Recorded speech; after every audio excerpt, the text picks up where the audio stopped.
नमस्कार, आदाब, सत श्री अकाल। रियासतनामा देख रहे हैं आप सभी लोग और आप सभी का स्वागत है। आज कुछ प्यारे-प्यारे चेहरे हमारे साथ बैठे हुए हैं। हमारे कठुआ के ये सितारे हैं जो यहाँ पर स्कूली एजुकेशन जो है वो अभी ले रहे हैं। तो एट प्रेज़ेंट अगर हम सिनेरियो देखें, क्योंकि 10th के बोर्ड्स का एग्ज़ाम अभी-अभी हुए हैं, उनका रिज़ल्ट भी आया है, 12th का भी रिज़ल्ट जो है वो अभी आया ही है। तो बच्चों पे एक प्रेशर रहता है कुछ रिज़ल्ट्स का, कुछ उनके करियर का कि किस स्ट्रीम में जाना है, क्या करना है, क्या नहीं। तो ये सारी चीज़ें जो हैं ये हम अपनी तरफ से कभी भी आपके साथ डिस्कस नहीं कर सकते, ना बता सकते हैं।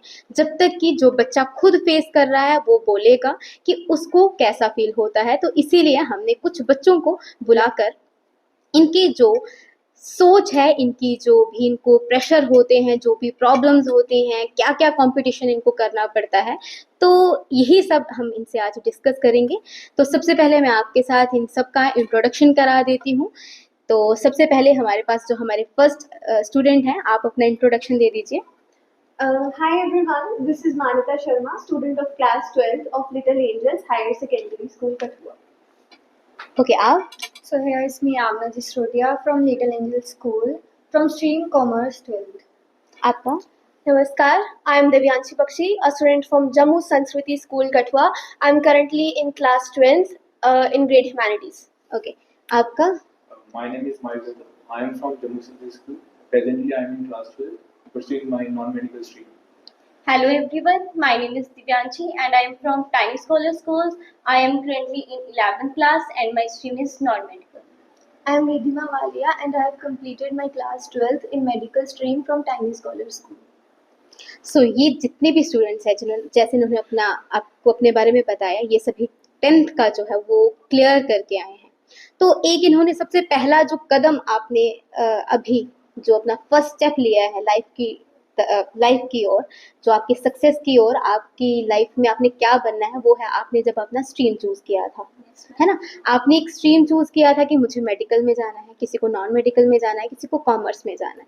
तो ये जो आपने स्ट्रीम चूज़ किया, ये आपका पहला स्टेप होता है किसी भी स्टूडेंट का। तो उस टाइम पे जब आपने 10th क्लियर की, क्योंकि 10th से पहले तो आपकी सिंपल एजुकेशन चल रही थी, वही सब्जेक्ट्स थे नॉर्मल, तो वो बड़ा ईज़ी रहता है। उसके बाद आपको कैसा लगा जब आपने 10th के बाद आपको सभी ने कहा कि अच्छा अभी तो आपको सब्जेक्ट चूज़ करने हैं, तब आपके मन में क्या आया था कि या तो फिर आपने अपने घर वालों से सलाह ली या फिर कैसे अपनी मर्ज़ी से चूज़ किया या आपको पता था इसके बारे में? तो ये थोड़ा-सा बताओ हमें। मेनली जब बच्चे सब्जेक्ट चूज़ करते हैं तो उनके पास 3 ऑप्शंस रहते हैं, जो कि बहुत इम्पोर्टेंटली मुझे काफ़ी पिछले टाइम में याद रहा है कि लोगों के पास आजकल 3 ही स्ट्रीम्स होती हैं, 3 ही जॉब अपॉर्च्युनिटीज़ होती हैं, सो कॉल्ड जो टैबूज़ बन चुके हैं, that is engineer, doctor, lawyer और डिसअपॉइंटमेंट। क्योंकि लोग कंसीडर ही नहीं करते कि साइंस स्ट्रीम से अलग भी, क्योंकि मेनली जेएनके के लोग, मैंने कुछ ऐसे लोग देखे जो कंसीडर नहीं करते कि साइंस स्ट्रीम से बाहर भी जॉब अपॉर्चुनिटीज़ और करियर है। मैं खुद आर्ट्स की स्टूडेंट हूँ, ह्यूमैनिटीज़ की स्टूडेंट हूँ, और मैंने खुद से ये चूज़ की है स्ट्रीम। हालांकि मैंने बहुत बार स्ट्रीम चेंज की, मैंने पहले नॉन मेडिकल रखा, फिर मैंने कंपाउंड आर्ट्स रखा और लास्ट में मैं ह्यूमैनिटीज़ में आई हूँ। तो जब स्ट्रीम चूज़ करते हैं तो उससे पहले हर एक बच्चे के दिमाग में एक विजन होना चाहिए कि उनको 12th के बाद क्या परस्यू करना है, उसको कैसे करना है और उसके अंदर क्या अपॉर्चुनिटीज है। Exactly, very nice. जैसे इन्होंने आंसर दिया, आप कोई और अपनी कुछ बताना चाहो? Actually, ma'am, when you have to choose the stream, in the class 10, there are many subjects, Exactly. like science, biology, and other subjects which are present in our curriculum. So, when you have to choose that subjects for your next pursuing dream, what you want to do in your life, so what is the requirement? कि हमारी requirement ये होनी चाहिए कि सबसे पहले आपको अपने 10th में वो सब्जेक्ट्स देखने हैं जो आपको पता हो कि आपने ये चीज पढ़ेंगे तो आप अपना गोल अचीव कर सकते हैं। तो पहले तो हमारे पास टेक्नोलॉजी नहीं थी, तो हमें इतने उसके बारे में पता नहीं था। अब तो हमें फोन है हमारे पास, it is a type of asset. अगर हम उसके अंदर कुछ भी सर्च करें तो हमें उसके बारे में काफी कुछ पता चल जाता है। कुछ लोग अपने स्पेशली में करते हैं, कुछ अपने व्यूज के कारण, जैसे मैं अपना नॉन मेडिकल ले रहा हूँ, मुझे पता है मुझे क्या करना है, क्योंकि हमें अपने टीम के लिए खुद ही करना पड़ेगा। तो it is necessary that we have to take a step so that we are able to achieve और pursue our goal which we want. So it's very nice, very nice. और कोई कुछ बोलना आई चाहिए? थिंक जब हम स्ट्रीम चूज़ करते हैं तो सबसे इम्पोर्टेंट रहता है हमारा इंटरेस्ट। तो हमें वही स्ट्रीम चूज़ करनी चाहिए जिसमें हमारा इंटरेस्ट है। प्लस सेकंड हमारे पास 12th के बाद स्ट्रीम चेंज करने का भी ऑप्शन रहता है। जैसे मैंने मेडिकल स्ट्रीम थी मेरी 11th 12th में, बट अब मैं सोच रही हूँ कि मुझे स्ट्रीम चेंज करनी है, तो हम वो भी कर सकते हैं। मेरा 10th में साइंस में इंटरेस्ट था, तो मैंने इसीलिए साइंस 11th पढ़ा, 12th हाँ में हाँ, पढ़ा। ठीक है। लेकिन अब मुझे ऐसा लगता है कि मुझे जो मेरा गोल है लाइफ में, उसके लिए मुझे स्ट्रीम चेंज करना ज़रूरी है, तो वो भी हम कर सकते अच्छा, हैं। क्या गोल है आपका, मतलब क्या करना चाहते हो जिसके लिए आप अपने सब्जेक्ट चेंज कर रहे हो? मैं सिविल सर्विसेज का अच्छा, आप करना सिविल सर्विसेज में जाना चाहते हैं, इसलिए आप अभी सब्जेक्ट जो है वो ह्यूमैनिटी चूज करने वाले हो। ह्यूमैनिटीज ओरिएंटेड है ज़्यादा, हम्म। इसलिए मैं अपना स्ट्रीम चेंज करना चाहती हूँ। तो हम इंटरेस्ट के हिसाब से भी चूज कर सकते ये हैं। बिल्कुल बिल्कुल ठीक बोला आपने। जैसे बट आपने एक चीज तो है ना, अभी आपका मतलब ये 12th के बाद आपका इसमें इंटरेस्ट बना, 11th हाँ 12th 11th 12th के बाद, time पे। है ना? उससे पहले आपका ये था कि मुझे साइंस ही करना है। कोई और बताना चाहेगा? Basically Yes. When I was in 9th standard, hmm. तो मेरे को क्लियर था कि मुझे मेडिकल स्ट्रीम लेना है, आगे मुझे मेडिकल में ही अपना करियर परस्यू करना है। हम्म। बट जब मेरी 10th पास आउट हुई, तो बहुत सारे ऐसे लोग होते हैं जो आपको एडवाइस देते हैं जब Exactly. आपको चाहिए भी नहीं होती उनकी हम्म, एडवाइस। हम्म, हम्म, मतलब पेरेंट्स का तो ठीक है, my parents never pressurized me for anything, they said आपको जो करना है करो। Hmm. But there are some people जो कि अपनी मतलब अपना एक्सपीरियंस से बताते हैं, मतलब हो सकता है वो हमारे लिए अच्छा हो, बट समटाइम्स मतलब हम वो करना नहीं वो चाहते। जो एक्सपीरियंस है वो उनका है, हाँ। आपका एक्सपीरियंस आपका खुद बनेगा, क्योंकि आप जो चाहते हो वो आपके मन की आवाज है Yes. है ना? तो आपने बिल्कुल ठीक बोला, जो आपको सजेशंस नहीं भी चाहिए होते हैं वो भी आपको वो मिलते भी हैं। मिले थे। हम्म। जब मैंने मेडिकल स्ट्रीम लिया तो मेरे को बहुत लोगों ने बोला कि क्यों कर रही है, नहीं होगा ये वो, बट आई वाज क्लियर कि मुझे मेडिकल ही लेना है, एंड मैंने वही किया फिर। ओके, तो मतलब क्या प्रेशर क्या रहता है, आपको क्या लगता है कि जब अलग कोई कुछ कह रहा है, कोई कुछ कह रहा है, और फिर भी आपने अपने ड्रीम को चूज किया है, तो प्रेशर रहता है कहीं ना कहीं? हाँ, मतलब कभी कभी आई फील कि अगर सही में नहीं हुआ तो जो लोग कहते थे नहीं होगा उनकी बात सही हो जाएगी। हाँ हाँ, बिल्कुल ठीक बोल रहे हो आप, ये भी बात ठीक है। कोई और कुछ बात कहना चाहता है इस बात पे कि प्रेशर होता है ऐसा? यस जिससे मैम, प्रेशर जो होता है मैम, सबसे पहले मैम फैमिली जिनका प्रेशर, मैम पेरेंट्स जो मतलब फादर कहते हैं नहीं आर्ट्स लो, मदर कहती है नहीं साइंस लो, वो अपने एक्सपीरियंस से हमें बताते हैं कि नहीं ये वाला तुम हो, ये तुम कर सकते हो, इसमें अगर तुम लोगे तो ठीक है। बट मैम जो बच्चा होता है वो फंस जाते हैं कि नहीं अभी मैं ये वाली स्ट्रीम चूज करूँ, ये वाली, क्योंकि मैम 10th अभी क्लास इतनी मेच्योर नहीं होती कि नहीं, बच्चा इतना हाँ, 10th का mature बच्चा नहीं होता है, mature नहीं होता है। तो वो फिर हर एक जगह से सोचते कि नहीं ये ठीक बोलेंगे, ठीक। तो लास्ट में जो मैम बच्चे का डिसीजन होता है वो इम्पोर्टेंट होता है, और साथ में कई बार बच्चे की गलत डिसीजन भी ले लेते हैं कि नहीं हाँ ये ठीक बोल रहे हैं, हाँ, हाँ। ये ले लेता हूँ। तो कई अपने दोस्तों के कहने हाँ, पे ये भी बात stream ठीक ले है, लेते ठीक हैं, बोल रहे हो, हाँ, कि मेरी क्लासमेट्स इधर मेरी जा रहे हैं, क्लास मेरे में फ्रेंड्स मेरी इधर friend जा इधर रहे हैं। जा रही है तो मैं भी उधर ही जाऊंगा, तो वो भी काफी होते हैं। लेकिन जो डिसीजन होता है स्ट्रीम का वो इम्पोर्टेंट होता है, एंड में जाकर वो लेना तो बच्चे को ही होता है, हाँ, वो बिना बिल्कुल ठीक पेरेंट्स से भी ना हो। अभी जैसे आपका आपने अपने Yes, बारे में बताया, ma'am. अभी आप 11th में हो, Yes, ma'am. अभी जस्ट आपने 10th क्लियर किया, तो बड़े अभी अब बच्चे ही हो, क्योंकि जस्ट अभी आपने सब्जेक्ट चूज किया होगा। तो क्या आपकी फैमिली के तरफ से या कुछ ऐसा हुआ आपके साथ? यस मैम, सारे बोलते हैं कि नहीं आर्ट्स में इतना स्कोप नहीं है, आप मेडिकल स्ट्रीम लो, मेडिकल में स्कोप है, अच्छा है, नॉन मेडिकल लो, उसमें और ज़्यादा स्कोप है इंजीनियरिंग का। तो मेरे पेरेंट्स भी बोल रहे थे कि ये लेना है, फिर मैंने सोचा नहीं मैं आर्ट्स ही लूँगी। फिर मैंने बोला नहीं वैसे स्ट्रीम तो हम बाद में चेंज कर ही सकते हैं, नॉन मेडिकल ले रही हूँ बाद में, अगर मैं आर्ट्स के जैसे दीदी कह रही हैं कि अभी मैंने चेंज करने पे, मैंने बोला हाँ ये भी ठीक है कि यार नॉन मेडिकल लूँगी, अभी ये भी पढ़ सकती हूँ, स्कोप भी होगा। मतलब आपको कहीं ना कहीं हाँ, थोड़ा सा कंफ्यूजन थोड़ा हो सा गया है, भी है मतलब कहीं आपको confusion। लगता है कि काउंसलिंग की या गाइडेंस की जरूरत होती है 10th के बाद यस बच्चों मैम, को? काउंसलिंग की जरूरत होती है, 10th की बात तो होती है 10th के stream बाद, है ना? मतलब Yes, मुझे जहाँ तक जैसे आप सबकी बात सुन के ऐसा लग रहा है कि बच्चे को 10th के बाद प्रेशराइज करने के अलावा अगर उनको गाइडेंस दी जाए, काउंसलिंग की जाए कि बच्चा किस तरफ जाना चाहता है, तो ज्यादा अच्छा होगा बच्चे के लिए भी, यस है ना? ताकि वो 12th का जो प्रेशर होता है एग्जाम का, मार्क्स का, तो वो उस प्रेशर को हैंडल कर पाए, है ना? ठीक है, अभी आपका क्या सब्जेक्ट है एट प्रेजेंट? ये मैम नॉन मेडिकल। अच्छा, नॉन मेडिकल, जो कि आपने अपनी अभी मैम थोड़ी थोड़ी तो मेरी भी थी कि नहीं ठीक है नॉन मेडिकल अच्छा सब्जेक्ट है, स्कोप तो है इसमें, तो पेरेंट्स का भी था, तो फिर मैंने बोला ठीक है यही ठीक है। ठीक ठीक है, ठीक है, ठीक है, चलो ठीक है।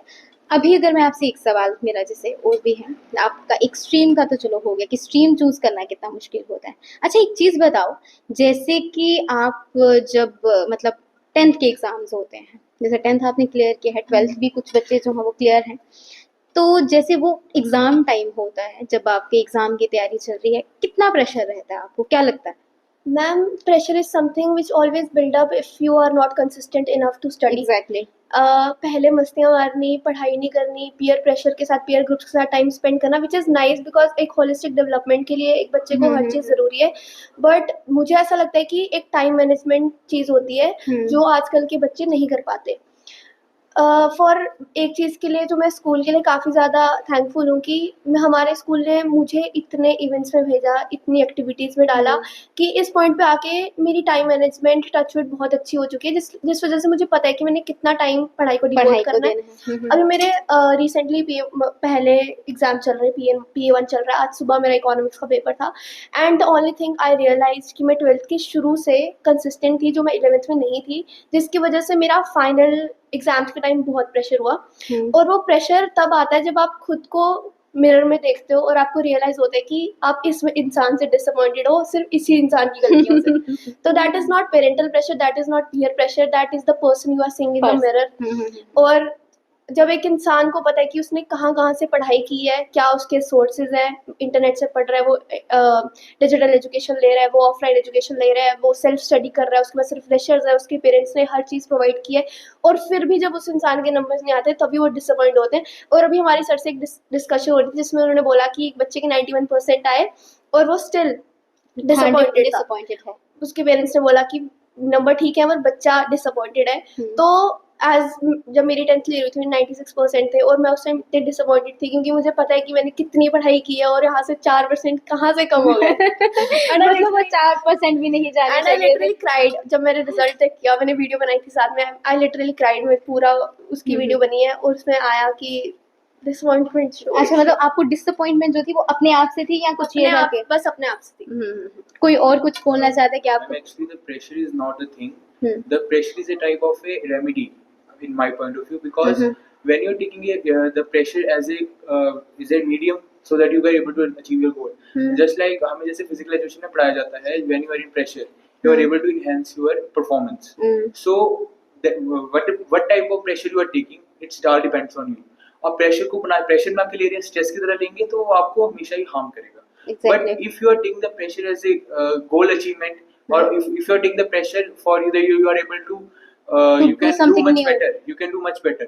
तो प्रेशर आपके लिए अच्छा भी है। प्रेशर आपको आपके अवेयर रखता है कि आप कुछ करना है जिंदगी के अंदर। अगर आप प्रेशर में नहीं रहोगे, if you are non serious about your goals, then how pressure is not important for you. So I think pressure is important and stress is also important.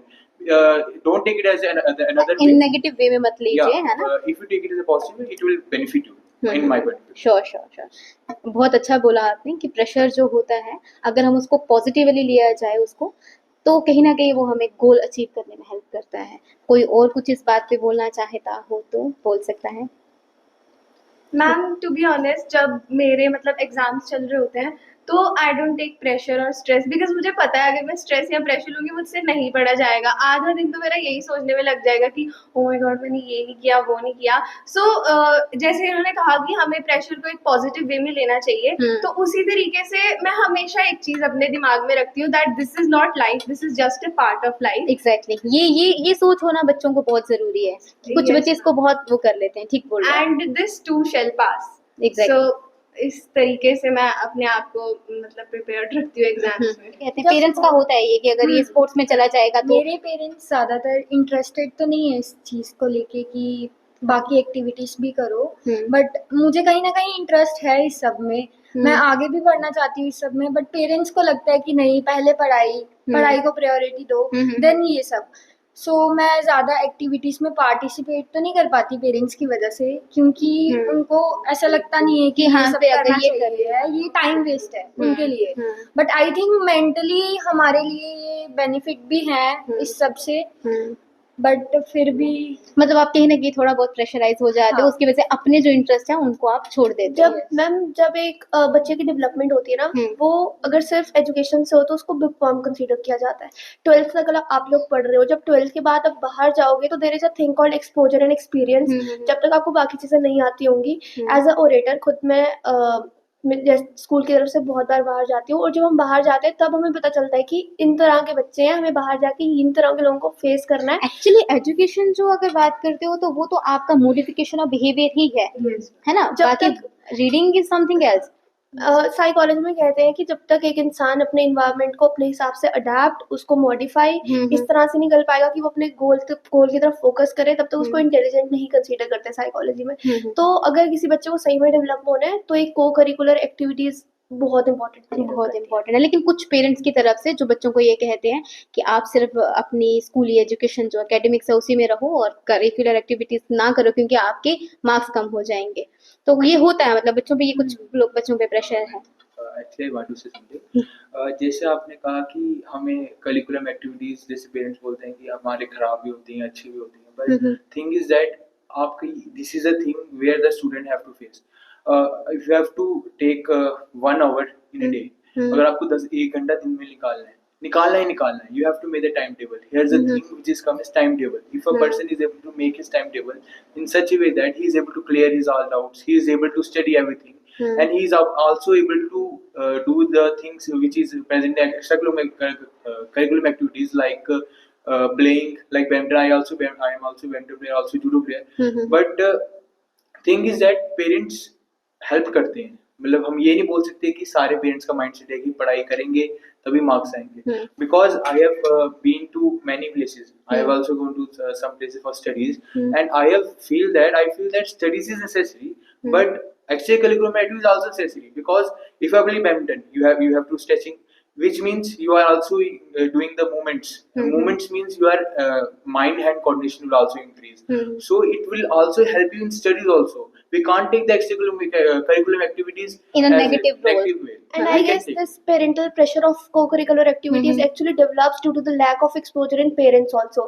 Because अगर उनको ही नहीं आइडिया होगा तो वो बच्चों के अंदर कैसे वो चीज फीड करेंगे। हाँ, ये होता है, ये जैसे ये बोला कि अगर पेरेंट्स को इसका आइडिया हो, जैसे अगर पेरेंट्स भी इसके बारे में उनको नॉलेज हो कि को करिकुलर एक्टिविटीज कितनी ज़रूरी है, क्योंकि कहीं ना कहीं आपका फिजिकल स्ट्रेंथ उसके साथ बनता है, और फिजिकल स्ट्रेंथ अगर है तभी आप मेंटली भी प्रिपेयर होते हो, है ना।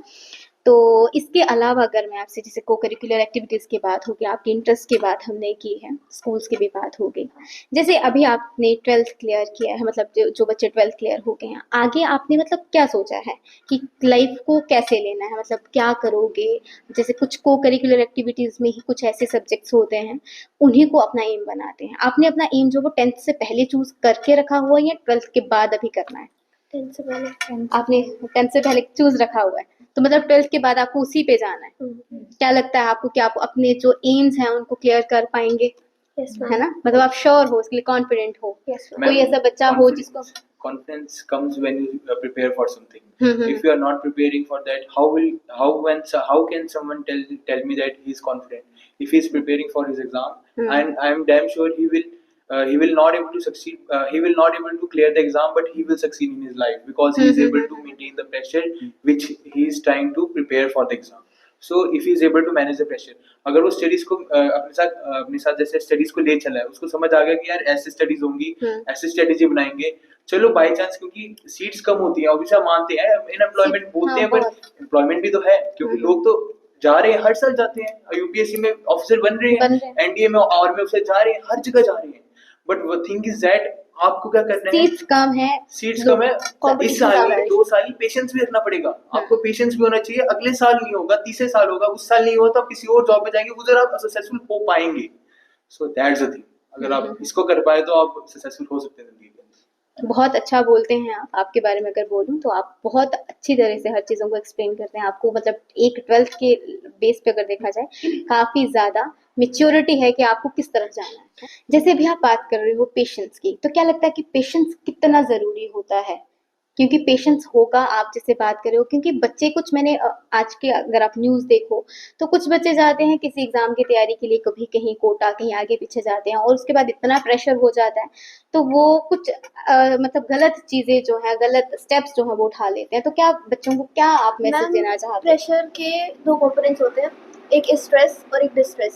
Stress is something like positive reinforcement, जो कि अभी इन्होंने बताया कि जो आपको गोल की तरफ पुश करते हैं, पर वही उसी चीज को जब आप डिस्ट्रेस की तरह ले लोगे, अब एक बच्चा जो जैसे अब कोटा जा रहा है पढ़ने के लिए, वो अपनी फैमिली को छोड़ के जा रहा है, उसकी फैमिली लाखों की ट्यूशन फीस भर रही है, और अगर उससे तब भी नहीं होगा, बच्चों को ये चीज समझ नहीं आती, जैसे इन्होंने कहा कि this is just a part of life, this is just a chapter, ये पूरी बुक नहीं है, और बच्चों को ये बात समझ नहीं आती। और इस पॉइंट के लिए पेशेंस बहुत ज्यादा इंपॉर्टेंट है। उनको ये पता होना चाहिए कि अगर ये नहीं होगा तो कुछ ना कुछ और तो हो ही जाएगा, अगर सबका होता है तो हमारा भी हो जाएगा, बट वो ये चीज ग्रैस्प नहीं कर पाते हैं, और उस वजह से फिर क्या लगता है कि ऐसे जो बच्चे होंगे जिनको ऐसा मतलब पेशेंस का जो बड़ी हड़बड़ाहट में रहते हो, चाहते हैं फटाफट रिजल्ट आ जाए, उन पे क्या फैमिली प्रेशर भी होता है ना?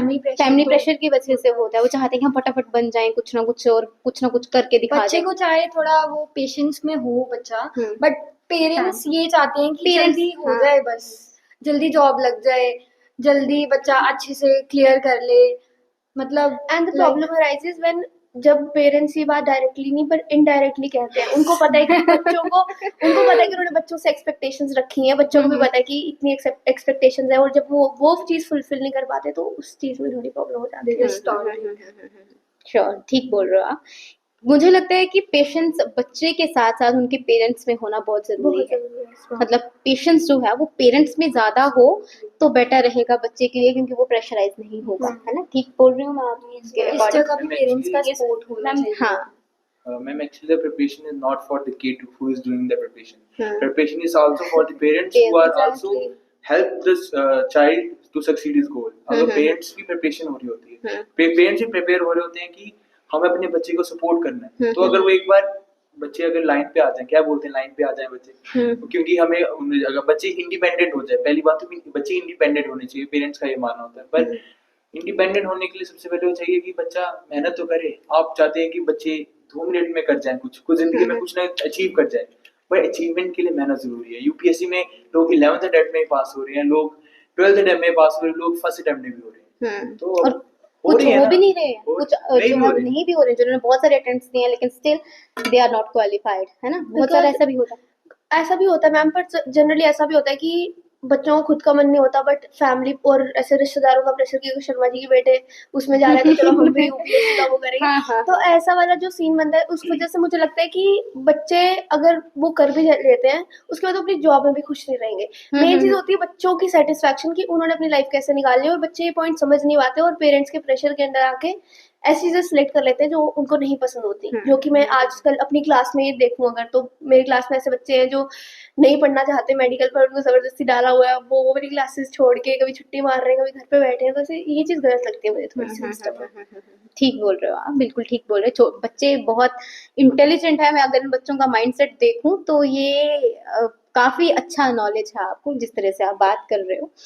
तो अच्छा, एक चीज है, जैसे पेरेंट्स की बात करते हैं, तो आप क्या चाहते हो, पेरेंट्स को क्या संदेश देना चाहते हो कि उनको बच्चों को कैसे रखना चाहिए? मोटिवेट करना चाहिए, सपोर्ट करना चाहिए। सपोर्ट तो करना ही चाहिए मैम, चाहे कुछ भी हो, चाहे बच्चे को मतलब एक पेरेंट्स ही होते हैं जो बच्चे को एक पाथ दिखाते हैं कि हाँ अभी तुम्हें ऐसे करना है, तो मैम पेरेंट्स का सपोर्ट होना चाहिए। मतलब थोड़ा सा प्यार वाला आपको मतलब माहौल चाहिए या स्ट्रिक्टनेस होना मैम चाहिए? वो बच्चे भी डिपेंड करता है। अगर बच्चा हाँ हार्ड वर्किंग है तो पेरेंट्स को मतलब सीधा सपोर्ट करना चाहिए, और बच्चा थोड़ा सा ढीला है तो उसको स्ट्रिक्टनेस चाहिए। And I somewhere believe that बच्चों को भी पेरेंट्स का मेंटल लेवल समझना चाहिए, कि कभी कभार वो चीज़ों को, मतलब हम हमेशा चाहते हैं कि पेरेंट्स हमें सपोर्ट करें और हर सिचुएशन में हमें समझे, बट एज चिल्ड्रन खुद बच्चों के माइंडसेट से देखें तो हमें कहीं ना कहीं पेरेंट्स को भी किस पॉइंट पे समझना चाहिए कि वो भी हमसे कुछ एक्सपेक्ट कर रहे हैं, है ना? exactly. क्योंकि पेरेंट्स आपको छोटे होते से पालते हैं और ये कहते हैं कि हर एक बच्चे, पेरेंट्स की जो होती है वो मन में ये होती है कि मैं अपने बच्चे को ये बनाऊंगा, मैं अपने बच्चे को ये बनाऊंगा, और फिर वो उनके माइंड में एक आस्ता वो होप बढ़ती इतनी बढ़ जाती है कि वो कहीं ना कहीं एक प्रेशर का रूप ले लेती है और बच्चे उसको प्रेशर समझने लग बट पड़ते हैं। एक पॉजिटिव वे में हमें समझाना चाहिए, हाँ, मतलब पेरेंट्स को हमें समझाना चाहिए कि ऐसे नहीं, ऐसे करना है। मतलब आपको लगता है ना कि काउंसलिंग होना बड़ा जरूरी है, Yes, ma'am. है ना? मतलब आपको 10th के बाद या 12th के बाद, है ना? मैम स्कूल में सेशंस होने चाहिए। And for me, the counseling should also for the parents also, because उनके साथ में काउंसलिंग होगी तो उनको समझ आएगा कि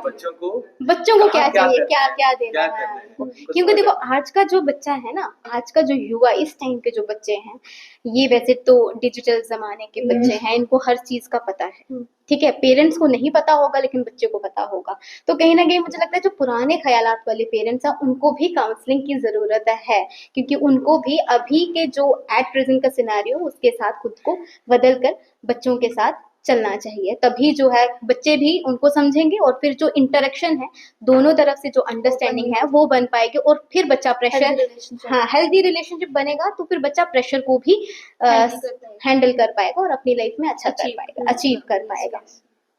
चलो, ये थे हमारे बहुत प्यारे प्यारे बच्चे। बहुत अच्छा इन्होंने मैसेज दिया होगा, जो भी हमारे दर्शक अपने घर से सुन रहे हैं इन बच्चों को।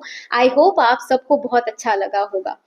और इसके साथ ही हम ये भी बोलना चाहेंगे इन बच्चों के लिए, क्योंकि आपके भविष्य के लिए हम दुआ करेंगे, कामना करेंगे कि आप अपनी लाइफ में सक्सेसफुल हों, क्योंकि आपका जो बिहेवियर है ना, जो आपका एट प्रेजेंट आपका बोलने का तरीका है, जो भी चीज़ है, आपको बहुत अच्छे बच्चे हो और बहुत अच्छा जाओगे। इसी के साथ हम आपसे अलविदा करते हैं।